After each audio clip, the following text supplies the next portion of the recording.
The greatest enemy of knowledge is not ignorance. It is the illusion of knowledge.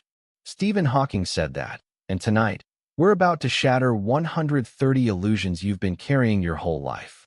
Before we begin, tell me, where are you right now? What corner of the world are you listening from? And what time is it where you are? Wherever you are, whatever the hour, you've stumbled upon something unusual. This isn't just another list. This is a collection of myths, stories we've all been told, facts we've all accepted, truths we've never questioned. From the moment you were born, the world has been feeding you ideas about your body, your brain, the food you eat, the history you learned, even the stars above your head. And so much of it is wrong. Not maliciously, not always, but wrong nonetheless. Tonight, we're going to walk through 130 of these myths together. Some will surprise you, some will make you laugh, and some will make you question everything you thought you knew. Let's begin. Myth 1. Humans have only 5 senses. You've probably heard this one your whole life. The idea that we have 5 senses: sight, hearing, smell, taste, and touch. It's taught in school, repeated in books, and it sounds so neat and simple. 5 senses, like 5 fingers on a hand. But the truth is, this is a myth that comes all the way from Aristotle. He was the first to put this neat little package together. His influence was so strong that the idea stuck for over 2,000 years. In reality, you and I are walking around with far more than 5 senses. Some scientists count 9, others count more than 20. You have a sense of balance, which lets you stand upright or ride a bicycle. You have a sense of temperature, letting you know when water is warm enough to slip into, or when the winter wind is biting. You have proprioception, the awareness of where your limbs are even with your eyes closed. You know when you're hungry, when you're thirsty, when your body is low on oxygen. Each of these is a sense, just as real as sight or sound. So when people say we have 5 senses, it's more of a poetic simplification than the truth. The reality is richer. Your body is constantly tuned in to the world, gathering dozens of streams of information at once. You are, in a very real sense, more aware and connected than the old myth would have you believe. Myth 2. Hair can turn white overnight from shock. It's a haunting idea, isn't it? The thought of waking up after a terrible fright and finding your hair has turned ghostly white. Stories about it appear in folklore, in novels, in wartime legends. Marie Antoinette was said to have gone white in a single night before her execution. The truth is more ordinary, and yet strangely comforting. Hair itself, once it grows, is dead. It can't suddenly change color. What actually happens is slower and tied to stress over time. Stress hormones can disrupt the tiny stem cells that feed pigment into each hair follicle. When those pigment cells falter, new hairs grow in gray or white. The change feels sudden when you notice it, but it isn't. It builds gradually, strand by strand, until one day you look in the mirror and realize the black or brown has given way to silver. In a way, it's not shock that bleaches hair, but the long story of a life lived, etched quietly into each follicle. Myth 3. Warts come from touching toads. This one is often told to children, sometimes to keep them from picking up frogs and toads. The bumpy skin of a toad looks suspiciously like warts, so the leap of imagination makes sense. If you touch one, surely you'll catch those bumps. But warts don't come from toads. They come from viruses, human papillomavirus, or HPV to be exact. It's a human disease, not an amphibian one. You could handle toads every day of your life and never get a wart from them. Toads have bumps for a different reason, glands that secrete toxins to ward off predators. The bumps are their armor, not a disease. So the next time you see a toad, you can think of it differently. It's not contagious. It's just carrying the defense system it needs to survive. And perhaps the myth tells us more about our own fears than about the toads themselves. Myth 4. You can swallow your tongue during a seizure. This myth is so common that it has shaped how people respond when someone has a seizure. Well-meaning bystanders sometimes try to force a spoon or other object into the person's mouth to stop them from swallowing their tongue. The truth is, you cannot swallow your tongue. It's anchored firmly by muscles and ligaments. During a seizure, The tongue might fall backward and block the airway, but it doesn't vanish into the throat. The real danger is the attempt to rescue someone by forcing objects into their mouth that can cause injury, broken teeth, or worse. The safest thing is simply to let the seizure run its course while keeping the person safe from hitting nearby objects. It's fascinating, isn't it, how myths like this spread? They come from a place of care and fear, but they often miss the deeper truth. And the deeper truth, once you learn it, is often calmer, less frightening than the myth. Myth 5. Fingerprints never change. It sounds reassuring. Your fingerprints, those whorls and loops, are permanent.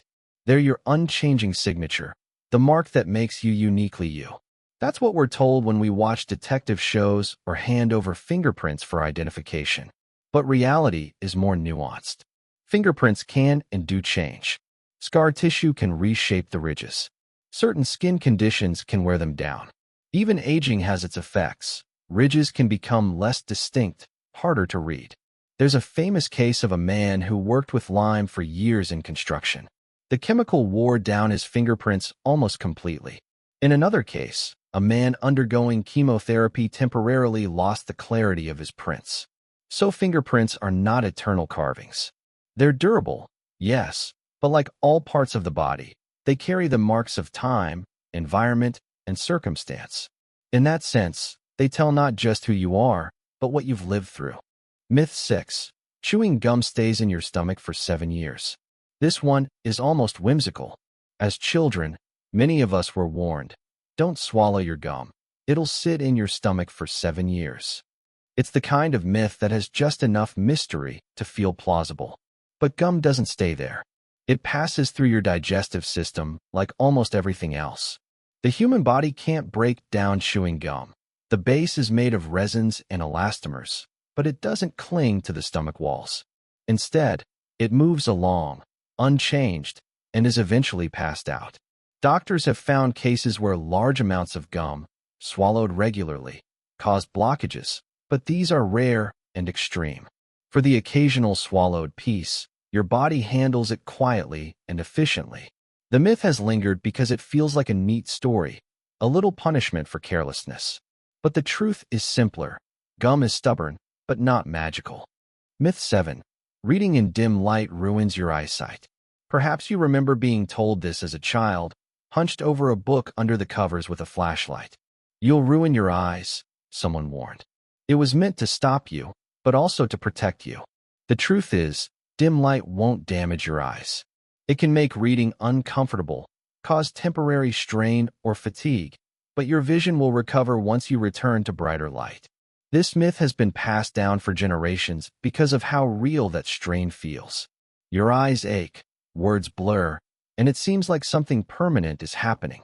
But studies show there's no lasting harm. So the memory of reading under the covers isn't one of damage, but of devotion. The story so good you couldn't let go. The light so dim, but the pull so strong. Myth 8. Blood is blue inside the body. You've seen it on diagrams. The veins drawn in blue, arteries in red. The picture lodges in the mind. Oxygen-rich blood is red. Oxygen-poor blood is blue. Many people grow up believing that inside the body, blood flows blue until it hits the air. But blood is never blue. It's always red, though its shade changes. Bright red when full of oxygen, darker when carrying less. Veins look blue because of how light penetrates skin and scatters back to your eyes. The illusion is optical, not biological. It's a lovely reminder that what we see isn't always what is. Our bodies hold mysteries, but sometimes those mysteries are less about hidden truths and more about the tricks of light and perception. Myth 9. Brain cells never regenerate. This myth can feel heavy, almost discouraging. The idea that you're born with a set number of brain cells and every loss is permanent. For decades, this was the accepted wisdom. But modern neuroscience tells a different story. In certain regions of the brain, like the hippocampus, new neurons can form even in adulthood. The process is called neurogenesis. Exercise, sleep, and enriched environments have all been shown to encourage it. So your brain is not a fixed machine slowly wearing down. It's more like a garden. Parts of it grow, adapt, and renew, even as other parts age. That's a gentler, more hopeful image, one of resilience instead of fragility. Myth 10. Humans are the only animals that blush. Darwin once called blushing the most peculiar and most human of expressions. And indeed, we are the only known animal that blushes in the way we do, the flushing of the face in response to emotion. The myth is true in a narrow sense, but misleading if taken too far. Other animals don't blush with embarrassment, but they do change color in emotional states. Octopuses can flush their skin with patterns when startled. Birds display bright patches when excited. Even primates show color shifts in skin during stress or mating displays. So while blushing is uniquely human in its social meaning, tied to shame, guilt, or modesty, the idea of skin revealing emotion is ancient and shared across species. It's a reminder that our humanity is both singular and connected. Myth 11. Eating carrots gives you night vision. It's a charming belief, isn't it? The idea that eating enough carrots will give you the power to see in the dark, almost like an owl. For many, this was more than just playful advice. It was wartime propaganda. During World War II, the British Royal Air Force spread the story that their pilots were eating huge amounts of carrots, which allowed them to shoot down enemy planes at night. In truth, the military had developed advanced radar technology and didn't want the enemy to know. The carrot myth became the cover story. Carrots do contain beta-carotene, which the body converts into vitamin A. And yes, vitamin A is essential for healthy eyes. A deficiency can cause night blindness. But beyond restoring normal function, no amount of carrots will turn your vision into something supernatural. So carrots are healthy, full of antioxidants and fiber, but they won't give you the power to see in the dark. The story stuck because it was memorable, easy to pass along, and tied to a noble wartime secret. Myth 12. Eating before swimming is dangerous. You may have heard the warning as a child. Wait 30 minutes after eating before you go swimming, or you'll cramp and drown. It's a classic summer myth, repeated at pools and beaches. The belief comes from the idea that digestion diverts blood away from your muscles, making cramps more likely. But medical research has shown no evidence of an increased risk of drowning after eating. Yes, your body does use some blood flow for digestion, but not nearly enough to paralyze your limbs. Cramps can happen, but they're usually caused by fatigue, dehydration, or overexertion, not food. Competitive swimmers often eat before training sessions without any trouble at all. The myth has persisted because it's simple and protective, a way for parents to slow children down, give them time to rest after a meal, and perhaps even get a little peace on a busy beach day. Myth 13. Turkey makes you sleepy because of tryptophan. Every holiday season, after a big turkey dinner, people joke about the tryptophan knocking them out. The amino acid tryptophan is indeed found in turkey, and it does play a role in producing serotonin and melatonin, both connected with sleep. But here's the truth. Turkey doesn't contain more tryptophan than chicken, beef, or even cheese. What makes you drowsy is the large meal itself, the carbohydrates, the blood sugar shifts, and the sheer weight of digestion. After a feast, your body naturally directs energy toward processing food, leaving you feeling heavy and sleepy. So the turkey gets blamed, but it's really the holiday indulgence as a whole. The myth endures because it gives a neat, scientific-sounding explanation for a familiar experience. But the real culprit is simply the pleasure of eating more than usual. Myth 14. Spinach is extremely high in iron.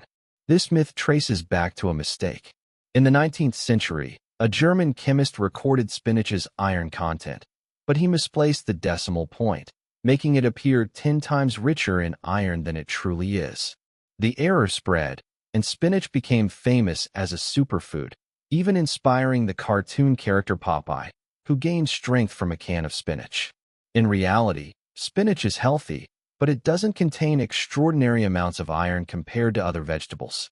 And the iron it does have is bound with oxalates, which make it harder for the body to absorb.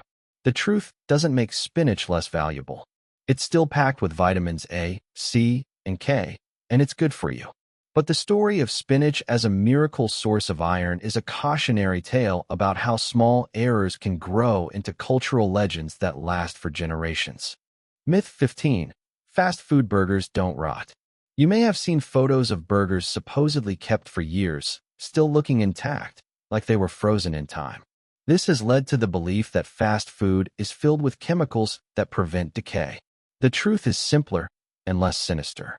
Burgers, like any food, need moisture to rot. In small patties, with lots of surface area exposed, moisture evaporates quickly. They dry out and mummify instead of decomposing. It's the same principle as beef jerky. In a humid environment, those same burgers will mold and rot just like homemade ones.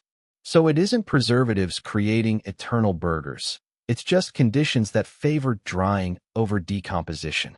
The myth spread because the image is striking, almost disturbing, a burger that seems immortal. But the science behind it is ordinary. Myth 16. MSG is dangerous. Monosodium glutamate, or MSG, is a flavor enhancer that gives foods a savory, umami taste. For decades, it carried a stigma, largely due to a 1969 letter published in a medical journal describing Chinese restaurant syndrome, headaches, flushing, discomfort supposedly linked to MSG. The letter sparked fear, and soon MSG was blamed for a variety of health issues. Yet controlled studies since then have consistently failed to show harm in normal dietary amounts. MSG is chemically similar to glutamate found naturally in tomatoes, cheese, and mushrooms. The myth endures because it carried a cultural bias. It was easier to believe something foreign and exotic was unsafe. In truth, MSG is considered safe by the FDA, the World Health Organization, and food scientists worldwide. So the next time you taste the richness of soy sauce, Parmesan, or broth, you're enjoying the very same compound, glutamate, that's been unfairly maligned for decades. Myth 17. Coffee dehydrates you. Coffee is a diuretic, meaning it makes you urinate more. From that fact, the myth grew that coffee actually dehydrates the body. But the story isn't so clear-cut. Research shows that while coffee does increase urination slightly, the fluid in the coffee itself more than compensates. In moderate amounts, coffee contributes to your daily hydration, just like water or tea. The idea that coffee dehydrates has lingered because the diuretic effect is noticeable, and it feels intuitive. You drink, you pee, you must be losing water. But in balance, coffee drinkers are not dehydrated by their daily cups. It's a comforting truth for anyone who enjoys that morning ritual. Your coffee isn't drying you out. It's still part of your body's fluid intake, just wrapped in the warmth of roasted beans. Myth 18. Microwave cooking destroys nutrients. There's something about microwaves that has always felt a little suspicious to people. Invisible waves, food heating so quickly, it must be unnatural, maybe even harmful. And so the myth grew that microwaves destroy nutrients in food. The truth is, all cooking methods reduce some nutrients, particularly water-soluble vitamins like vitamin C. But microwaving is actually one of the gentlest methods because it cooks food quickly and usually with less water. Vegetables steamed in the microwave often retain more nutrients than those boiled on the stove. So the myth reflects our unease with new technology rather than reality. The microwave doesn't rob food of its goodness. If anything, it preserves more of it while saving you time. Myth 19. Milk builds strong bones for everyone. Drink your milk for strong bones. It's a message that has echoed for decades, promoted by governments and dairy industries worldwide. Milk is indeed rich in calcium, which is essential for bone health. But the myth is in the universality. Not everyone benefits from milk in the same way. Many people are lactose intolerant, unable to digest milk comfortably. Others live in cultures where dairy isn't a traditional part of the diet, yet they maintain healthy bones through other sources of calcium: leafy greens, beans, fish with edible bones. Studies have also shown that simply drinking more milk doesn't guarantee stronger bones or fewer fractures, especially in older adults. Bone health depends on many factors: vitamin D, exercise, genetics. Milk can help, but it isn't the magic answer for everyone. So while milk has value, the idea that it's universally essential is more myth than fact. Myth 20. Organic foods are always pesticide-free. The word organic carries a powerful image: pure, natural, untouched by chemicals. Many people believe organic produce is grown without any pesticides at all. But in reality, organic farming does allow pesticides. They just have to be derived from natural sources rather than synthetic ones. Substances like neem oil, copper sulfate, or permethrin are permitted, and they can be used heavily if crops are at risk. Organic farming often involves practices that reduce the need for pesticides, like crop rotation or biological pest control, but it isn't pesticide-free. The myth persists because the word organic is so evocative. It promises something simple and wholesome. The truth is more complex. Organic farming is a spectrum of practices, not a guarantee of purity. Myth 21. Goldfish outgrow their bowls. There's a belief that if you keep a goldfish in a small bowl, it will stay small forever, and if you release it into a pond, it will grow as large as the space allows. The truth is subtler. Goldfish don't magically adjust their size to their container. Instead, their growth is influenced by genetics, water quality, and diet. In a tiny bowl, poor filtration and limited space stunt their growth and shorten their lifespan. In a clean, spacious pond, they can thrive and reach their natural potential, sometimes over a foot long. So it isn't the bowl keeping them small, it's the conditions. The myth has lingered because people often saw their goldfish remain tiny in cramped glass globes and assumed the container was controlling nature. In reality, the fish were surviving, not flourishing. Myth 22. Dogs' mouths are cleaner than humans. It's often said, sometimes to excuse a sloppy lick on the face, that a dog's mouth is cleaner than a human's. But cleaner is the wrong word. Dogs and humans each host complex communities of bacteria. They're different, not necessarily better or worse. A dog's mouth may carry germs harmless to them, but potentially dangerous to us. Bacteria like Capnocytophaga, which can cause rare but serious infections in people. The origin of the myth might come from observations that dogs lick their wounds and seem to heal. But this isn't due to superior cleanliness. Licking can help remove debris, but it also risks introducing bacteria. So, while a dog's kiss is a show of affection, it is an antiseptic. Their mouths are unique ecosystems, neither more pristine nor more polluted, just different from ours. Myth 23. Sharks must keep swimming or they'll die. The image is powerful, a shark forced into endless motion, condemned to swim forever or suffocate. But not all sharks live this way. Some species, like the great white or the mako, do rely on ram ventilation, drawing oxygen as water flows across their gills while swimming. For them, stopping completely could be fatal. But many sharks, such as nurse sharks, have developed a method called buccal pumping. They actively push water over their gills while resting on the seafloor. The myth persists because the restless shark is an evocative symbol, a predator that never sleeps. But nature is rarely so uniform. Sharks are a diverse family, with different strategies for survival, some built for ceaseless motion, others for quiet stillness. Myth 24. Dolphins are always friendly. Stories of dolphins saving stranded sailors or playfully escorting ships have painted them as gentle guardians of the sea.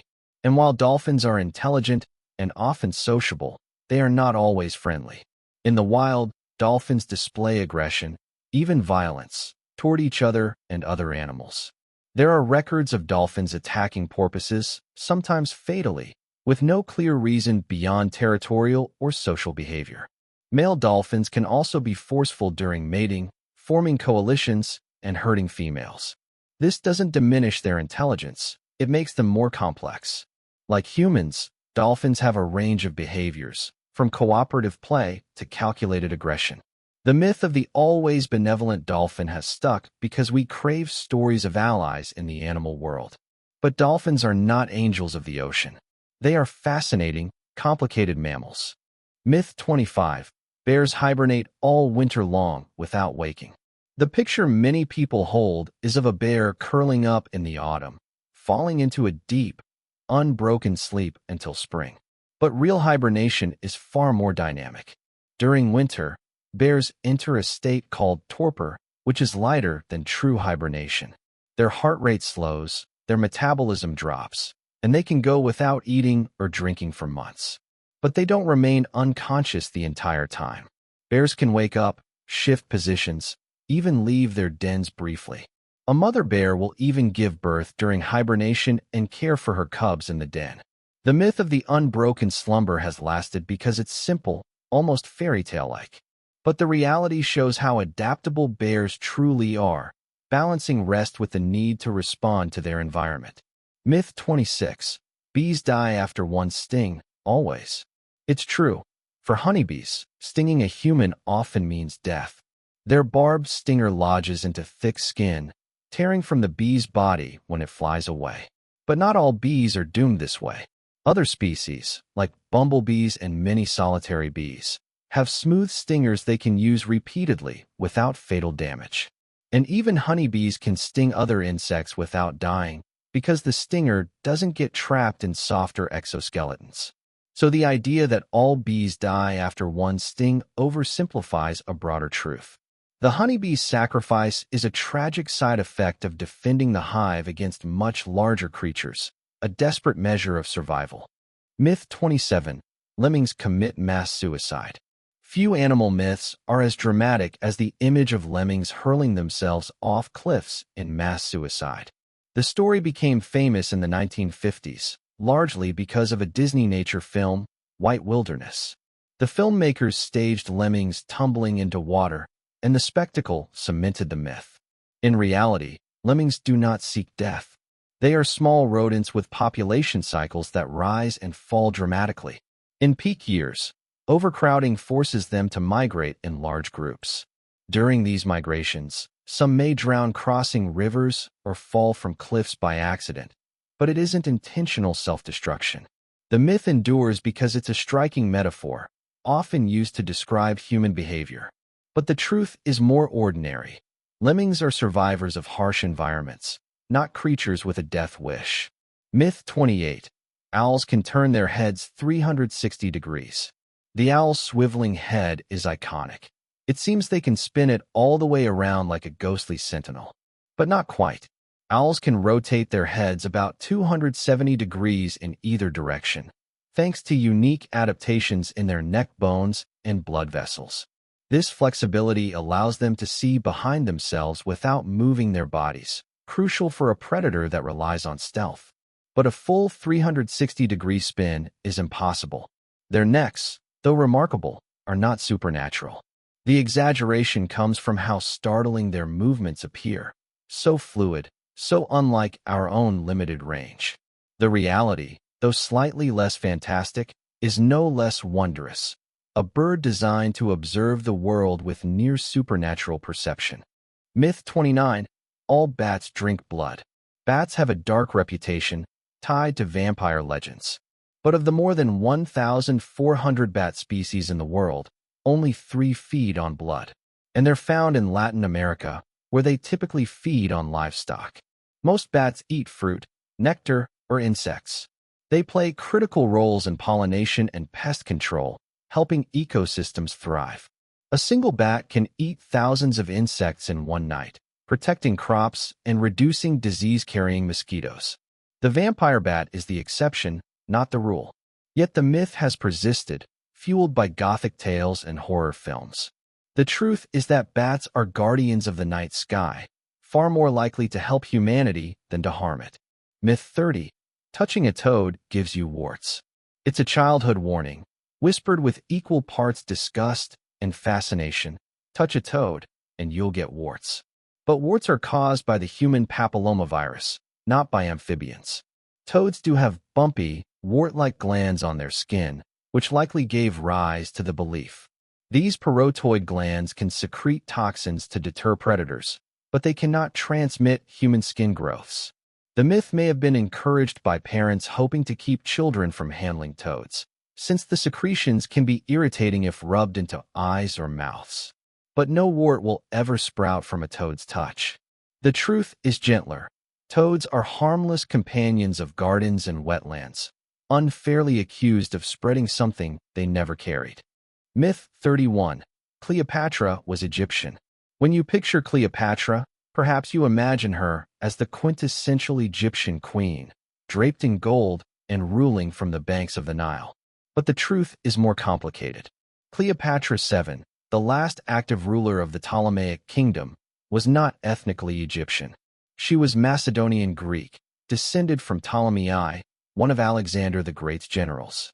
The Ptolemies had ruled Egypt for nearly 3 centuries, adopting many Egyptian customs, but keeping their Greek language and culture alive. What set Cleopatra apart was her unusual devotion to her adopted land. She was the first of her dynasty to learn the Egyptian language, and she embraced the identity of Pharaoh more fully than her ancestors. So while her bloodline tied her to Greece, her heart and politics bound her to Egypt. The myth survives because it's easier, and far more romantic, to think of her as purely Egyptian, a living emblem of the Nile itself. Myth 32. Napoleon was tiny. The image of Napoleon Bonaparte as a short, fiery man has shaped history books, cartoons, even the phrase Napoleon complex. But in truth, he wasn't especially short for his time. Records show Napoleon stood around 5 feet 6 or 5 feet 7 inches tall, which was average height for a Frenchman in the early 19th century. The confusion may come from differences in French and English measurement systems, or from British propaganda. During the Napoleonic Wars, British caricaturists enjoyed mocking their rival as comically small. Over time, the image stuck. It was easier to remember the brilliant general as physically diminutive, compensating for his stature with ambition. The truth is that Napoleon's power lay not in overcoming his height, but in his extraordinary military and political skill. Myth 33. George Washington had wooden teeth. It's a strangely enduring picture, the first president of the United States flashing a smile full of wooden dentures. The reality, though, is a little different and more human. Washington suffered terribly with his teeth throughout his life, losing most of them by middle age. But his dentures were never made of wood. They were crafted from materials like ivory, gold, lead, and even teeth from animals. And, controversially, sometimes teeth purchased from enslaved people. The wooden myth likely arose because his ivory dentures stained over time, taking on a grainy, brownish look. It was easier for the public imagination to describe them as wooden. The truth shows us a man more vulnerable, more flawed, and far more complex than the tidy legend suggests. Myth 34. Vikings were filthy raiders. The common picture of Vikings is of wild, unwashed barbarians who swept across Europe with blood and fire. But archaeology tells a more nuanced story. Yes, Vikings raided, but they were also traders, farmers, explorers, and settlers. They reached as far as North America, centuries before Columbus, and built settlements in Greenland and Iceland. As for cleanliness, Viking combs, razors, and grooming tools have been found in abundance. Accounts from their contemporaries, like the English chroniclers, even remarked, sometimes resentfully, on how well-kept Vikings were compared to others. Weekly bathing, unusual for the time, was a Norse custom. The myth of the filthy marauder has lasted because it fit the fearsome image of an enemy. But the truth is that Vikings were complex people, with cultures that valued exploration, trade, and yes, personal hygiene. Myth 35. Medieval knights were always chivalrous. The word knight often conjures images of noble warriors, devoted to honor and the protection of the weak. But the reality of medieval knights was far more brutal. Chivalry was an ideal, a code of conduct written about in poetry and romance. In practice, many knights were violent men, often little more than armed thugs serving local lords. Raiding villages, extorting peasants, and fighting private wars were common. The myth of the gallant knight was nurtured by medieval writers who wanted to glorify the warrior class, and by later romantics who looked back with nostalgia. But the peasants who lived under their power would have told a different story, one where knights were as feared as they were admired. Myth 36. People thought Earth was flat in the Middle Ages. It's tempting to imagine medieval people as ignorant, believing the Earth to be flat until Columbus bravely proved otherwise. But that picture is misleading. Educated Europeans in the Middle Ages largely understood that the Earth was a sphere. The idea dated back to the ancient Greeks, who had even estimated its circumference with surprising accuracy. Medieval scholars carried this knowledge forward.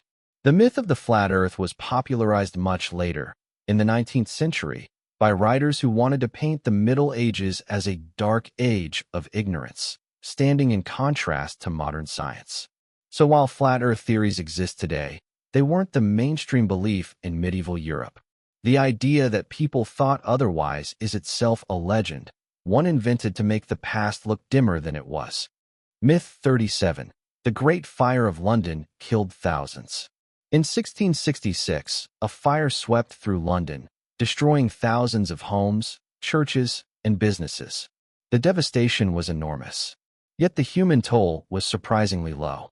Official records list fewer than 10 confirmed deaths. It's possible more went unrecorded, but there is no evidence of the fire killing thousands. What made the event so memorable was the sheer destruction of property and the way it reshaped the city. Wooden medieval structures were wiped away, and London rebuilt itself in stone and brick. The myth of massive death tolls probably arose because the scale of the fire was so dramatic that people assumed thousands must have perished. But the tragedy was more about displacement and loss of livelihood than sheer mortality. Myth 38. The Library of Alexandria contained all knowledge. The Library of Alexandria has become almost mythical in itself. Imagined as a perfect repository of ancient wisdom, destroyed in a single tragic blaze. The truth, however, is more layered. The library did exist, and it was extraordinary, gathering scrolls from across the known world. But it never contained all knowledge. Ancient civilizations were vast and diverse, and no single institution could hold everything. Its decline wasn't the result of a single fire, either. It suffered multiple setbacks over centuries, wars, neglect, shifting priorities. By the time it disappeared, much of its collection had already been dispersed. The myth survives because the image of humanity losing all its wisdom in one catastrophe is so haunting. But reality is less about one dramatic loss and more about the gradual erosion of knowledge over time. Myth 39. The Wild West was lawless chaos. Popular culture shows the American frontier as a place where gunslingers ruled the streets, duels broke out daily, and justice was absent. But the real West was more orderly than the myths suggest. Yes, violence happened, but towns quickly established laws, sheriffs, and courts. Homicide rates were often lower than in some modern cities. Many frontier towns were busy places of trade, family life, and farming. The myth of lawless chaos was amplified by dime novels, Wild West shows, and later Hollywood films, all of which thrived on drama and danger. The quiet truth, that most settlers were more concerned with crops and cattle than duels at high noon, was less entertaining. Myth 40. Gladiators fought to the death every time. The image of gladiators in Rome locked in savage combat until one killed the other is vivid, and partly true, but not the whole story. Gladiatorial games were spectacles, but gladiators were also investments. They were trained professionals, and their owners didn't want them to die unnecessarily. Many bouts ended with both fighters surviving, one conceding or the crowd deciding their fate. Death matches did happen, but they were not the routine.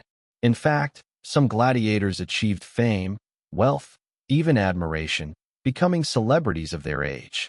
The myth of constant death made the games seem more savage, more exotic, but the reality was a mix of danger and entertainment, economics and showmanship.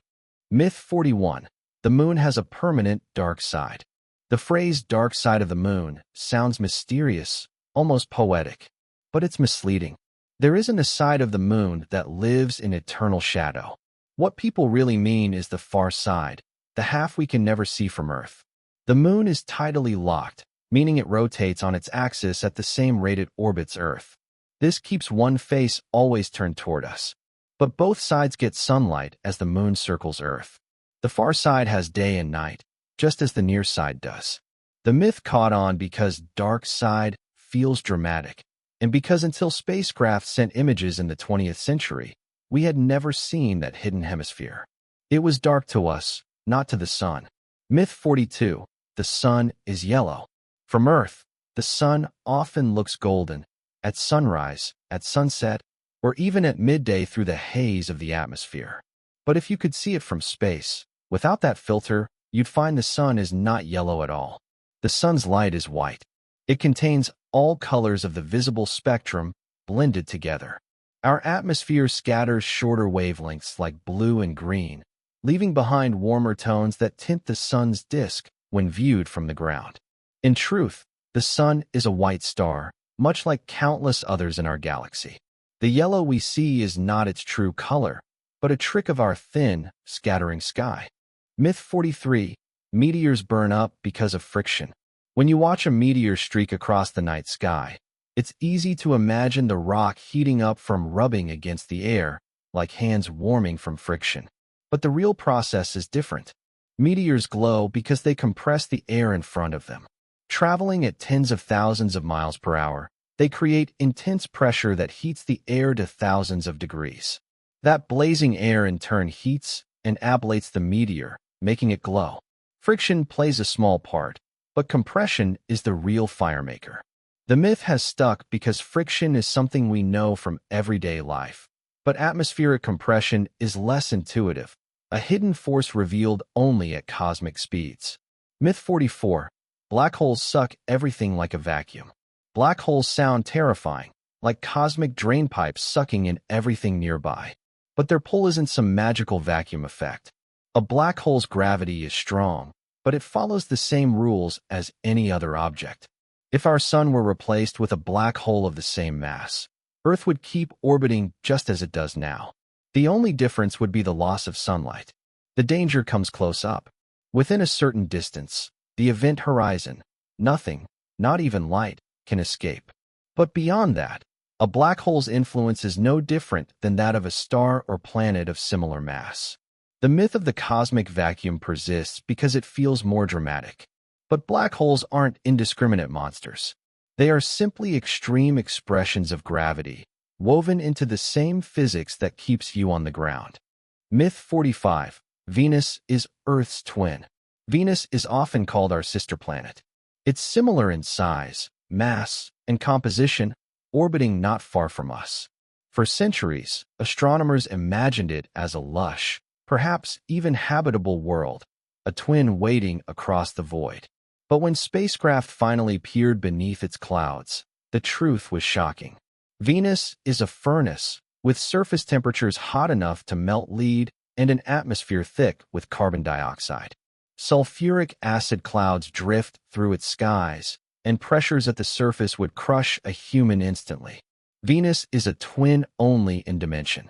In character, it is utterly alien, a reminder that appearances can deceive. The myth survives because it's comforting to imagine another Earth nearby, but the reality is harsher and strangely more fascinating. Myth 46. The Milky Way is the whole universe.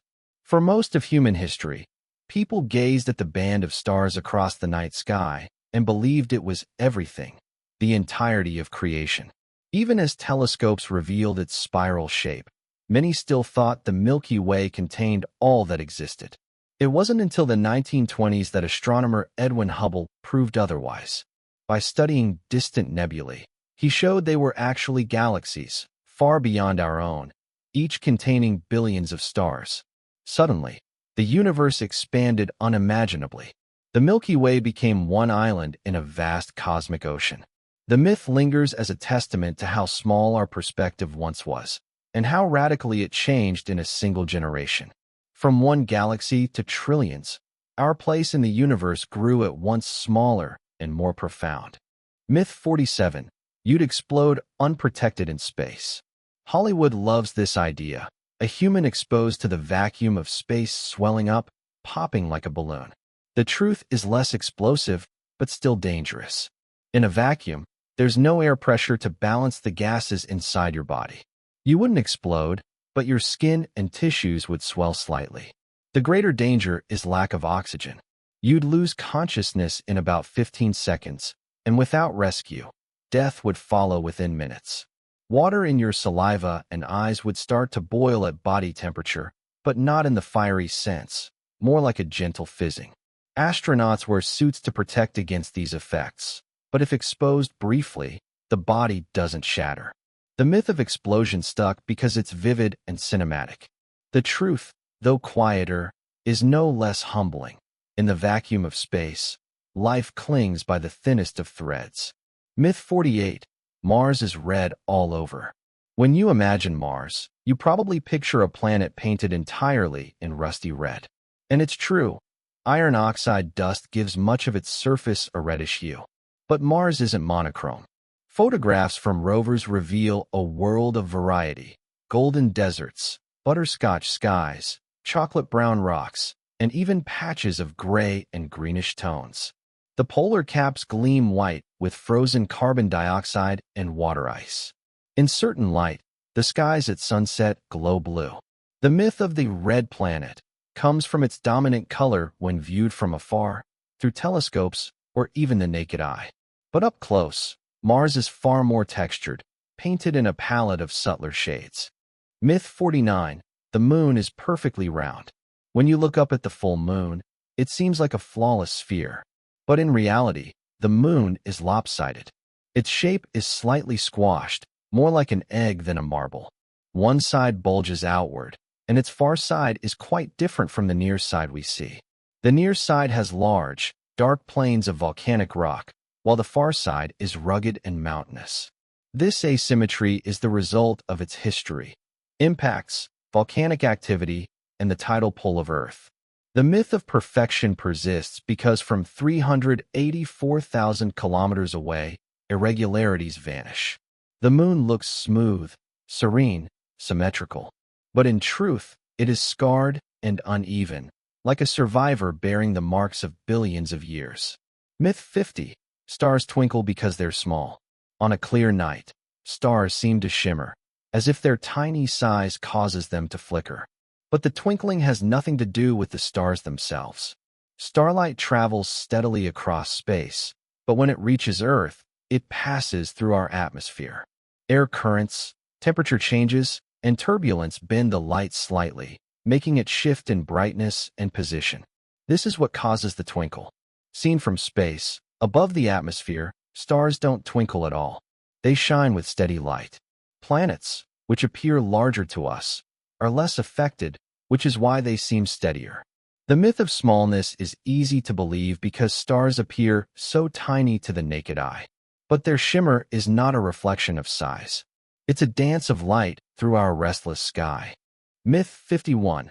Rule of thumb came from wife-beating laws.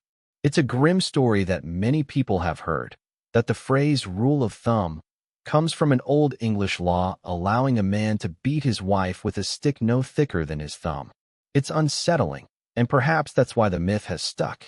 But when historians went looking for this law, they found nothing. No record of such legislation exists in England. The myth actually grew out of a misunderstanding. In the 18th century, a judge made an offhand remark about a man's right to chastise his wife, using the thumb as a metaphor. That casual, cruel comment was later retold and exaggerated until it became a supposed law. The true origin of the phrase is far more ordinary. For centuries, people used their thumbs as rough measuring tools. A thumb's width, or length from knuckle to tip, was a handy way to estimate. Carpenters, brewers, and farmers all had rules of thumb, practical guidelines rather than precise rules. So while the phrase's dark legend makes it memorable, its reality is much more humble. The thumb, our most personal measuring stick. Myth 52. The Great Wall of China is visible from space. It's often said that the Great Wall is the only human-made object visible from space. It's a beautiful image, a single line of stone stretching across Earth, detectable even from orbit. But astronauts themselves have corrected this idea. The Great Wall is long, yes, but it isn't especially wide. From orbit, it blends into the natural landscape. Under the right conditions, parts of it can sometimes be seen, but so can highways, airports, and cities, and those are usually easier to spot. The myth likely took root because the wall is iconic, an achievement so vast that people assumed it must be visible from the heavens. The truth is that no single structure is uniquely visible from space with the naked eye. What stands out most from orbit are the glowing webs of city lights at night. Myth 53. Shakespeare invented thousands of words. You've probably heard that Shakespeare invented 1,700 words, or even more. It makes him sound like a linguistic magician, conjuring English out of thin air. The truth is subtler. Shakespeare was a creative writer, yes, and he certainly coined some new terms. But many of the words credited to him were probably already in spoken use. He was simply the first to write them down in surviving texts. Words like bedazzled, lonely, and swagger are his, but the idea that he created thousands is an exaggeration. He was more of a brilliant recycler, stretching meanings, bending grammar, and playing with words in ways that left permanent marks on English. The myth lingers because Shakespeare feels larger than life, and we want to credit him with miracles. The truth is even more inspiring. He worked with the raw material of everyday speech, showing how flexible language already was. Myth 54. Eskimos have 100 words for snow. This story often surfaces in classrooms or trivia books. The idea that Inuit or Eskimo languages have an extraordinary number of words for snow, far more than English. It's true that these languages have multiple terms for snow, reflecting the importance of ice and snow in daily life. But so do we. Consider sleet, powder, slush, flurries, blizzard. English has plenty. The myth exaggerates because of how these languages are structured. In Inuit, for example, words are built from roots and suffixes, creating long descriptive forms. You might have a word for snow drifting down, another for snow good for sledding, and so on. Whether you count these as separate words depends on how you define a word. The myth persists because it feeds our imagination, that other cultures see details we miss. And in a way, that's true. Language always reflects environment and priorities. But it doesn't take 100 words to show that. Myth 55. The word okay comes from 0 kills. During wars, particularly in the 19th and 20th centuries, people liked to explain okay as a military code, short for 0 killed. A signal that all was well. It sounds neat and official, but the real story is more playful. Okay began as a joke in the 1830s in the United States, part of a fad for humorous abbreviations. People were deliberately misspelling phrases, and all correct was written as all correct. The initials OK caught on. Newspapers spread it, then politicians adopted it. President Martin Van Buren, nicknamed Old Kinderhook, even used OK as a campaign slogan. Over time, it shed its comic roots and became the most recognized word on Earth. So OK doesn't come from death tallies, but from a pun. It's a reminder that even the most ordinary words can have playful beginnings. Myth 56. Ancient Romans spoke like modern Italians. When you hear Latin in movies, it often sounds like Italian. And since modern Italy is the descendant of Rome, it's easy to imagine the two languages sounding the same. But Latin was quite different. The C was always hard, as in Caesar pronounced Kaiser. The V was closer to a W. The rhythm and stress patterns were distinct from Italian. Over centuries, Latin evolved into the Romance languages: Italian, French, Spanish, Portuguese, Romanian. Italian is one descendant, not the original itself. Listening to Latin compared with modern Italian is like hearing Old English compared with today's English. You sense the connection, but the sounds have shifted. The myth survives because Italian feels like the living voice of Rome, and in many ways, it is. But the language of Caesar would have struck even Italians today as both familiar and foreign. Myth 57. The word Viking means raider. The image of the Viking as a savage raider is burned into our minds, and the word itself is often thought to mean raider, but the truth is more layered. In Old Norse, Vik meant a bay or creek. To go Viking originally meant to set out on an expedition, often by sea. It wasn't always about raiding. It could mean trading, exploring, or settling. Only later did the word narrow in English to mean seafaring warriors. The myth simplifies a culture that was far more complex. Vikings were farmers, artisans, poets, and explorers as much as they were raiders. The word we use to define them carries only part of the truth. Myth 58. Double negatives are always wrong. If you were taught English in school, you may remember the rule. Never use a double negative. Say "I don't want nothing," and the teacher's red pen would strike it out. But in many languages, double negatives are normal, even elegant. In Spanish, no tengo nada means "I don't have anything." Literally, "I don't have nothing." In French, je ne sais pas means "I don't know." Literally, "I don't know not." In earlier forms of English, too, double negatives were common. Chaucer used them freely.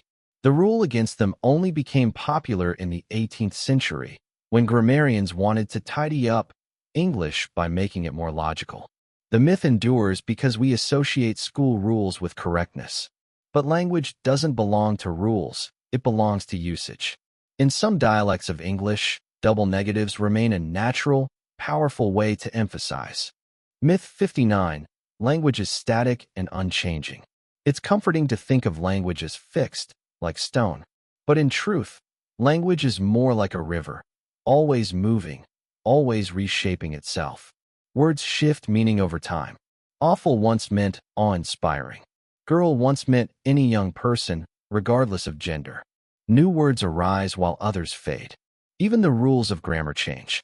1,000 years ago, English had complex endings and cases, more like German today. Over time, those melted away. The language you speak now would sound strange to Shakespeare, and his to Chaucer, and Chaucer's to the Beowulf poet. The myth of stillness survives because we experience language in our own lifetimes as relatively steady. But stretch the timeline, and you see it's never still. Every sentence spoken is a drop in that flowing river. Myth 60. Swearing shows low intelligence. There's a common belief that people who swear lack vocabulary or intelligence, that it's a mark of crude speech. But research suggests otherwise. Psychologists have found that people who can generate more swear words on command also tend to score higher on measures of verbal fluency. Swearing, far from being a sign of ignorance, often reflects creativity with language. Of course, swearing can offend, and in many contexts it's inappropriate. But the idea that it signals stupidity isn't supported by evidence. In fact, swearing taps into deep parts of the brain associated with emotion, memory, and pain relief. Studies even show that swearing can help people endure physical pain longer. The myth remains because politeness and intelligence often get conflated. But the truth is subtler. Swearing isn't a lack of words. It's a different way of wielding them, charged with feeling and force.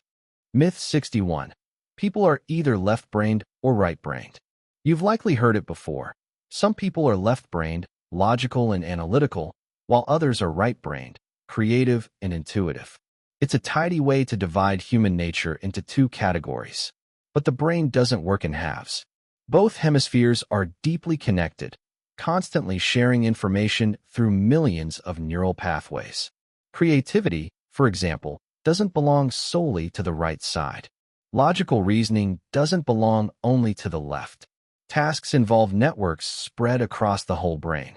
The myth grew popular in the 1970s after split-brain studies, where patients with severed connections between hemispheres displayed unusual behaviors.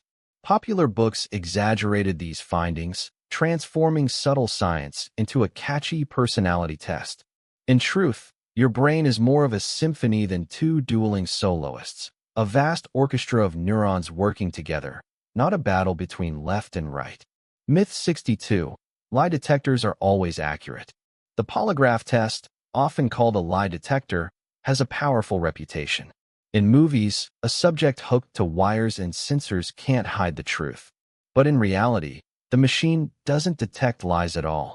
What it measures are physical responses, heart rate, sweating, breathing patterns.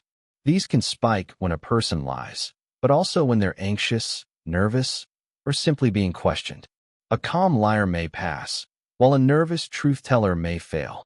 The myth persists because the drama of a lie detector is irresistible. But courts rarely accept polygraph evidence, precisely because it's so unreliable. Truth in the human mind is too complex for a simple machine to measure. Myth 63. You never forget how to ride a bike. The phrase is often used as a metaphor. Once you learn a skill, it's permanent. But the truth is more complicated. Riding a bike relies on procedural memory, the type of memory responsible for motor skills. This kind of memory does tend to be long-lasting, stored in parts of the brain less vulnerable to forgetting. That's why, after years without practice, you can usually climb back onto a bike and wobble your way forward. But it's not absolute. People with certain brain injuries or neurological conditions can lose this ability. And even without injury, a long enough gap can leave you rusty, needing time to relearn. So while the metaphor works, the myth of permanence oversimplifies. Skills are resilient, yes, but the brain is not infallible. Myth 64. Eyewitness testimony is reliable. There's a deep trust in the human eye. If someone says they saw it, we believe them. But psychological research has shown, time and again, that memory is not a perfect recording. Our minds reconstruct events, filling in gaps, influenced by suggestion and bias. Lighting, stress, and even leading questions can alter what we think we saw. Two honest witnesses can recall the same moment very differently. The myth endures because seeing feels so immediate, so certain. But in truth, memory is like a story retold, shaped each time it's recalled. That's why courts increasingly rely on forensic evidence over eyewitness accounts. Myth 65. First impressions never change. We often hear that first impressions are permanent, that whatever someone thinks of you in the first moments will stick forever. And while first impressions are powerful, they form quickly, sometimes within seconds. They are not unchangeable. Psychologists have found that ongoing interactions can reshape our views of others. A clumsy first meeting can be redeemed by warmth over time. An initial sense of coldness can soften as trust builds. The myth resonates because of how strong first impressions feel. They set the stage, and it takes effort to revise them. But people are more flexible than we give credit for. Minds, like relationships, can evolve. Myth 66. Subliminal messages control us. From hidden commands in advertisements to secret whispers in music, subliminal messages are often imagined as puppet strings for the brain. In truth, subliminal cues can have tiny effects, a fleeting influence on mood or preference. But the idea that they can control behavior, making us buy products or obey instructions without awareness, is a myth. The concept caught fire in the 1950s when a marketer claimed he boosted popcorn sales by flashing "Eat popcorn" during a movie. Later, he admitted it was a hoax. Yet the story lingered, fueling decades of suspicion about hidden manipulation. Reality is less dramatic. Our minds are not so easily hijacked. We are influenced, yes, but control remains ours. Myth 67. Déjà vu is proof of past lives. That strange shiver of familiarity, walking into a place you've never been, hearing words you've never heard, and feeling you've lived it before. Some interpret déjà vu as evidence of reincarnation, memories leaking from past lives. But science suggests more earthly explanations. One theory is that déjà vu occurs when the brain briefly misfires, processing current experiences in the memory system as though they've already happened.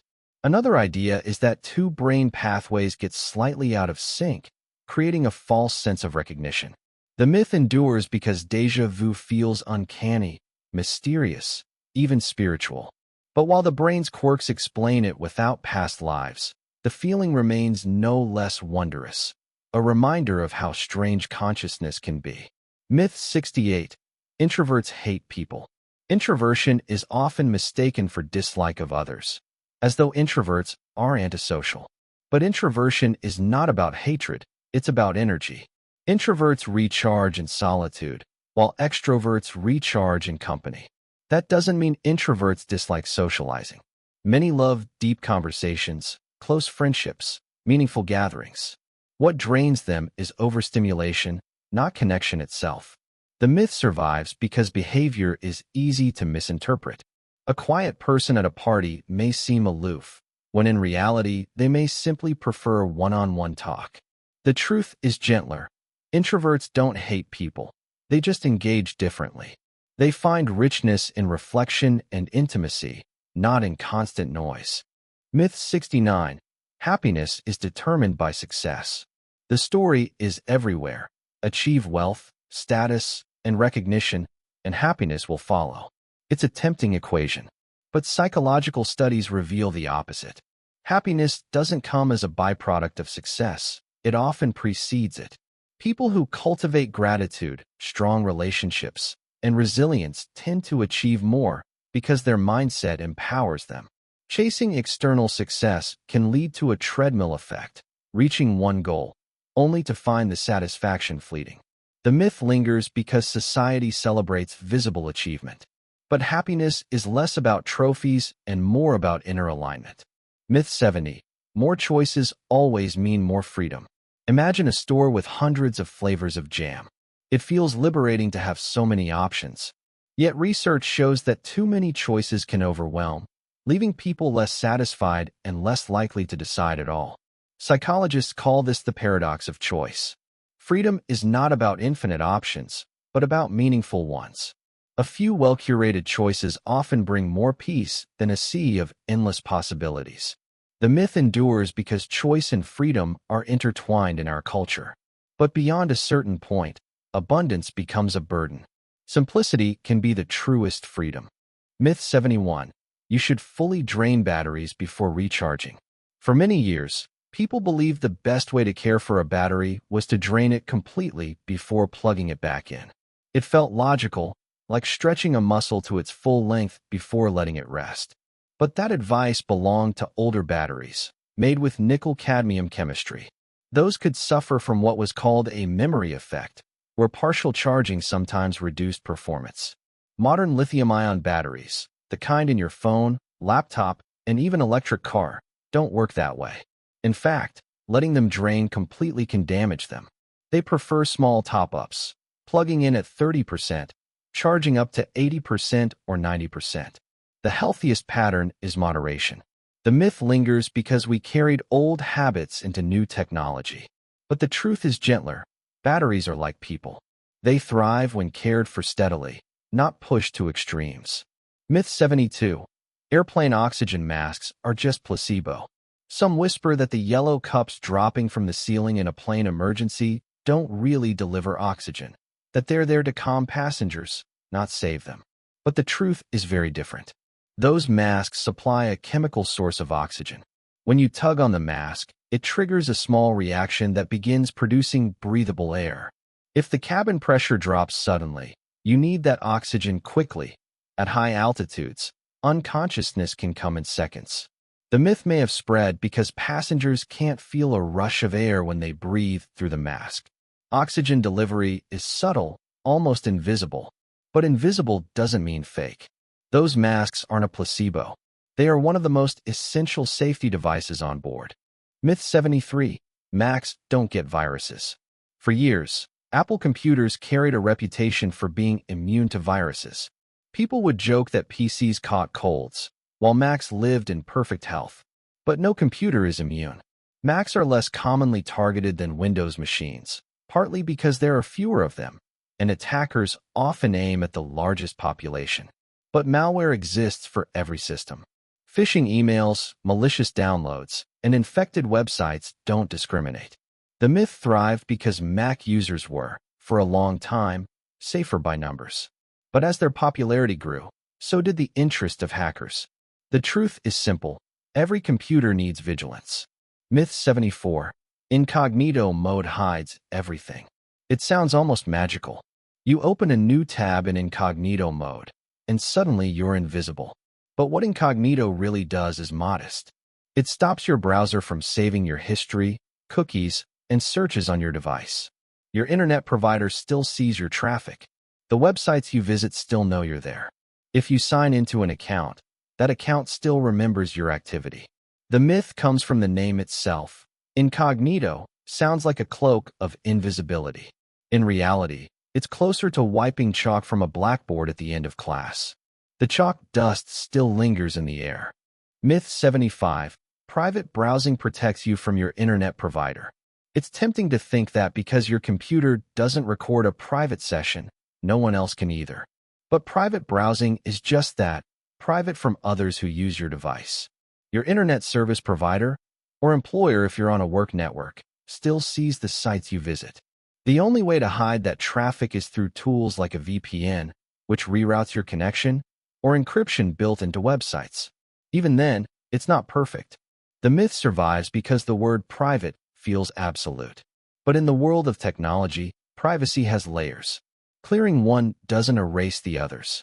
Myth 76. The internet is stored in the cloud. The cloud sounds weightless, like data floating in the sky, untethered to Earth. But the cloud is anything but airy. The internet lives in physical places, massive data centers filled with servers, humming fans, and endless cables.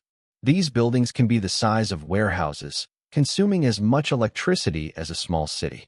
Your files, your messages, your videos, all of it sits on drives and racks, managed by people and machines. The phrase, "in the cloud," was chosen to simplify, to make digital storage sound effortless. The myth is that the internet is ethereal. The truth is that it's grounded, as physical as concrete and steel. Myth 77. More megapixels equals better photos. When you buy a new phone or camera, megapixels are often the headline number. 12, 20, 50. More must mean better, right? Not necessarily. Megapixels measure resolution, the number of dots in an image. But sharpness and quality depend on much more: the size of the sensor, the quality of the lens, and how well the device processes light. A high megapixel camera with a tiny sensor can produce worse photos than a lower megapixel one with better optics. It's like pouring water through a straw. The width matters more than the number of droplets. The myth lingers because numbers are easy to sell. Bigger sounds better. But the artistry of photography comes not from resolution alone, but from light, color, and the eye behind the lens. Myth 78. Leaving chargers plugged wastes no energy.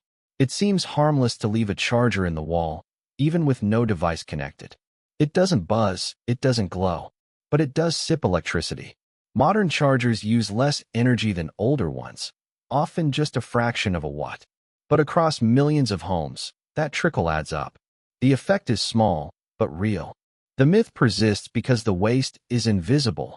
No movement, no sound, no heat. Yet the lesson is clear. Unplugging when not in use, or using smart plugs, is a tiny act that, multiplied across millions, makes a difference. Myth 79. Closing apps saves phone battery. It feels satisfying to swipe away apps, clearing the screen like tidying a desk. Many believe this saves power, stopping background drain. But smartphones are designed differently. Apps left idle are often frozen in memory, using almost no energy. Forcing them to close can actually waste power, since reopening them uses more resources. The myth comes from older computers, where shutting programs truly freed up performance. But phones are built to juggle apps efficiently. Swiping them away is more about neatness than energy. Myth 80. The government reads every text. In an age of surveillance stories, it's easy to imagine every word we type passing under a government eye. The truth is more nuanced. Governments do have the ability to monitor communications, and in some cases, they do. But the idea that every text, from every person, is read and analyzed isn't realistic. The sheer volume would be overwhelming. Instead, automated systems may scan for patterns or flag terms, while most messages pass unnoticed. The myth thrives because it blends truth with fear. Yes, surveillance exists.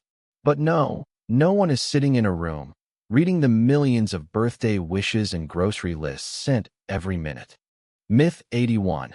The average family has 2.5 kids. It's a phrase you've probably heard. The average family has 2.5 children. Of course, no one is half a child. Yet this odd statistic has been repeated so often that it feels like some kind of social truth.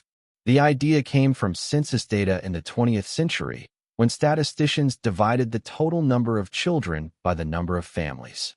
The fraction was simply a mathematical result, not a literal picture of real households. But over time, It was taken less as math and more as an image of the typical family. 2 parents, 2 children, and maybe half a dog to complete the picture.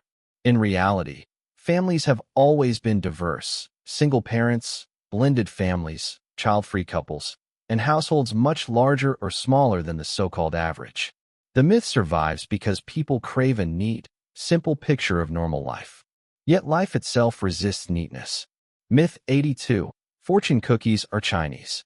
You crack open the shell of a fortune cookie, and a small slip of paper promises wisdom or a playful hint about the future. Many assume it's a centuries-old Chinese custom. But fortune cookies, as we know them, are an American invention.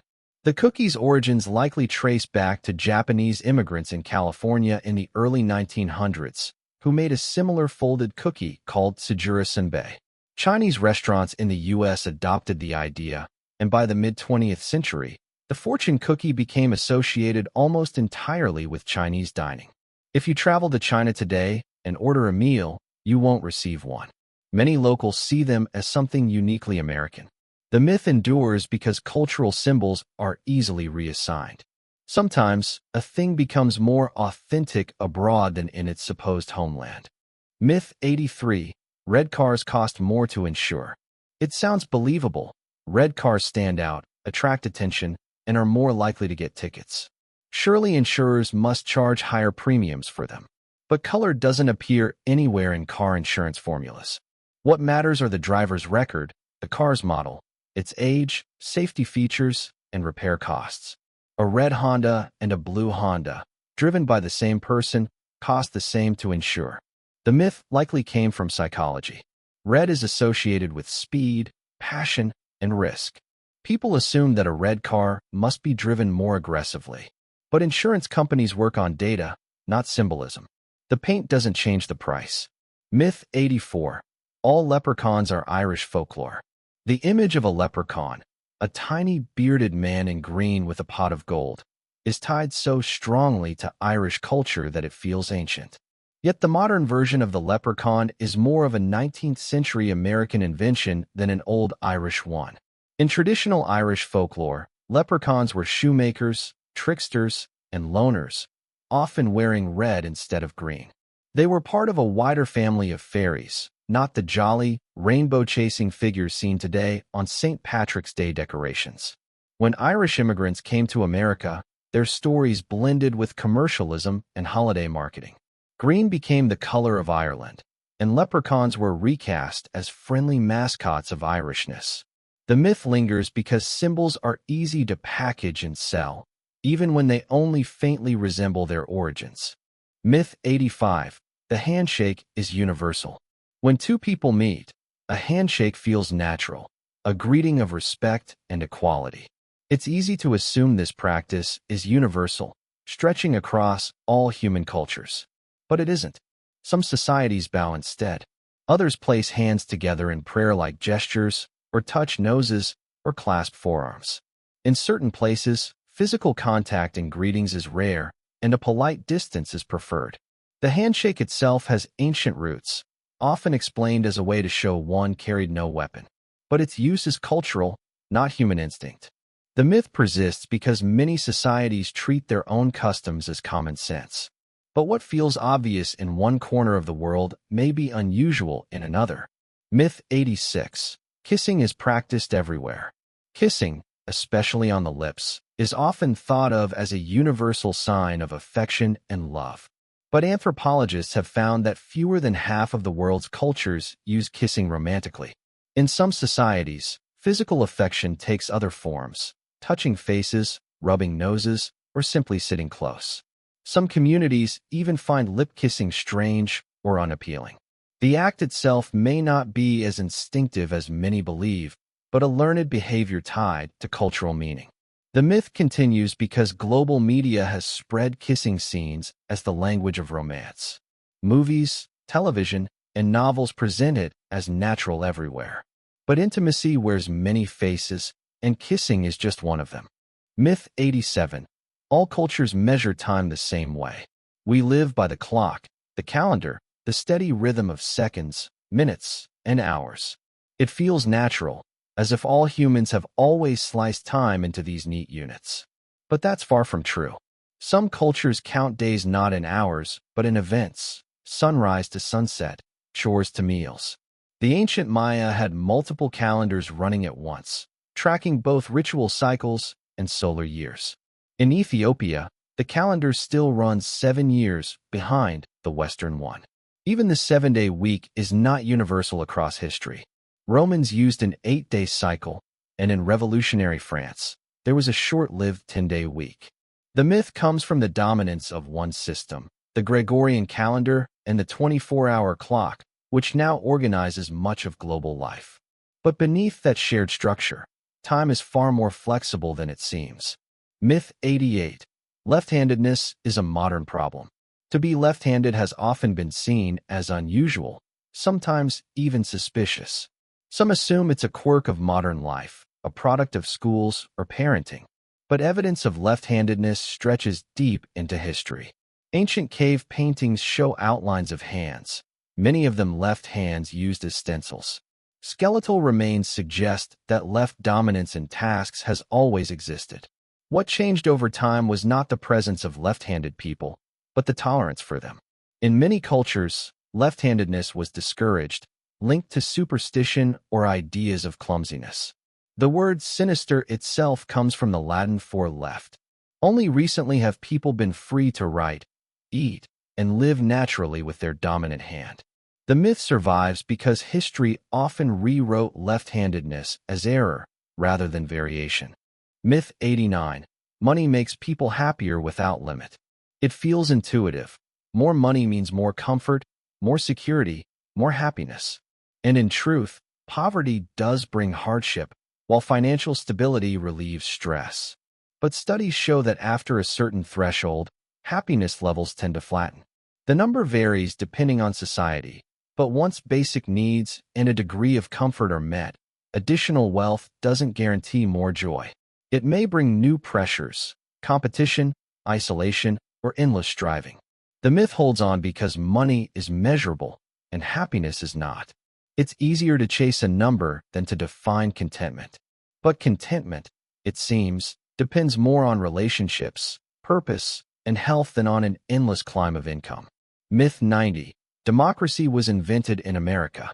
In speeches and classrooms, democracy is often described as America's great invention. But democracy is much older. The ancient Athenians practiced a form of direct democracy more than 2,000 years ago, where citizens gathered to vote on laws. Other cultures, too, had councils, assemblies, and shared decision-making long before America was founded. What America created was a modern adaptation, a representative democracy built on ideas from Enlightenment thinkers and influenced by European experiments. It was not born in a vacuum, but part of a much longer human story about governance and power. The myth persists because nations love origin stories. To imagine democracy springing forth fully formed in one place makes history tidy. But the truth is more intricate. Democracy is not a single invention, but a thread woven through many cultures over centuries. Myth 91. Breaking a mirror brings 7 years bad luck. Imagine dropping a mirror and hearing it shatter into sharp pieces. For many, a chill runs through them. The thought of 7 years of misfortune. This superstition has traveled across centuries, but its roots are not mystical so much as practical and symbolic. In the ancient world, mirrors were expensive, often made of polished bronze or silver. Breaking one wasn't just clumsy, it was a financial loss. Romans added another layer. They believed life renewed itself every 7 years. So a broken reflection was thought to damage the soul's image, only healed when the next cycle was complete. The truth is, of course, that shattered glass only means cleanup. But the story survives because mirrors feel uncanny. They hold our likeness, a ghost of ourselves. When they break, it seems like more than an object has been damaged. It feels personal, almost magical. Myth 92. Friday the 13th is cursed. The calendar shows the number 13 falling on a Friday, and suddenly hotels skip the floor, airlines skip the row, and people avoid important decisions. Friday the 13th has become the ultimate unlucky day. This myth is a tangle of different threads. 13 has long been seen as troublesome because it disrupts the perfection of 12 months, 12 zodiac signs, 12 hours on a clock. In Christian tradition, 13 guests sat at the Last Supper, with betrayal and crucifixion to follow. Friday itself was seen as unlucky in medieval Europe, associated with executions and hardship. Combine the two, and the superstition multiplied. Yet when researchers study it, Friday the 13th is statistically no worse than any other day. Still, the power of suggestion is strong. If someone believes disaster is more likely, they may notice every small misstep and weave it into the story of the date. In that way, belief can make a myth feel real. Myth 93. Walking under a ladder is dangerous for mystical reasons. Picture an old ladder leaning against a wall. For centuries, people have avoided passing beneath it, not for fear of falling tools, but because of unseen forces of bad luck. In ancient Egypt, a ladder leaning against a wall formed a triangle, and the triangle was sacred, symbolizing the trinity of gods. Passing through it was seen as breaking a holy shape, an act of disrespect. In Christian Europe, the ladder became linked with betrayal and death. A ladder rested against the cross at Christ's crucifixion, marking it as ominous. The truth is, the danger of a ladder is far more practical. Tools can fall, a worker can stumble, the ladder can shift. Yet the myth remains because human minds often see hidden patterns and simple risks. A practical warning becomes a mystical taboo, passed down until its origin is forgotten. Myth 94. A black cat crossing your path is bad luck. The sight of a sleek black cat, pausing in the moonlight, has been enough to make people stop in their tracks. In Europe, the belief grew that such a cat was a witch's familiar, or even a witch in disguise. To cross paths with it was to invite misfortune. But the meaning of black cats is not the same everywhere. In ancient Egypt, cats were revered as sacred animals, and harming one was unthinkable. In parts of Japan and Britain, black cats have been seen as signs of prosperity and protection. The truth is, a cat is just a cat. Its coat color changes nothing about fortune. Yet the myth survives because the night itself is full of symbols, shadows, animals, and chance encounters, all ripe for interpretation. The black cat simply became a canvas for human fear and imagination. Myth 95. Knocking on wood prevents misfortune. You say something hopeful, then immediately touch wood, or even rap your knuckles against a table, as if to ward off tempting fate. It's an instinctive ritual, but where did it come from? Some trace it back to ancient pagans, who believed spirits lived in trees. Touching wood was a way to call for protection, or to show humility before the unseen. In Christianity, it became tied to the wood of the cross, touching wood as a way of invoking divine safety. Today, the gesture feels almost playful, yet powerful. People do it without believing in tree spirits or sacred relics, but the habit is hard to shake.